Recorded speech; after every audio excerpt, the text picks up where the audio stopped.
বাতাসের নিচে কোমল শয্যায় শুয়ে মাতার গলায় মিষ্টি গান শুনতে শুনতে নিদ্রায় আচ্ছন্ন হওয়া, স্বপ্ন দেখা, ভবিষ্যতের পরিকল্পনা করা বড়ই সরল। কিন্তু সকালবেলায় সময় মতো উঠে সূর্যের তাপ সহ্য করে, সেই উষ্ণতা সহ্য করে সর্বাঙ্গ ঘেমে গিয়ে নিজের পথ খুঁজে বের করা, সেই পথে অগ্রসর হওয়া, বাধা বিপত্তি এসবের সম্মুখীন হওয়া আর তারপর লক্ষ্য লাভ করা, এগুলো কঠিন কাজ। এ হলো অত্যন্ত কঠিন কাজ।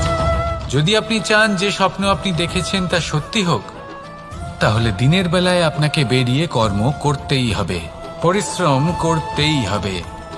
মনের এই চক্ষু দিয়ে স্বপ্ন দেখা সম্ভব, কিন্তু যদি আপনি বুঝতে পারেন যে এই স্বপ্নই হলো আপনার লক্ষ্য, তাহলে তাকে সার্থক করতে শুধুমাত্র পরিশ্রম দ্বারাই করতে হবে।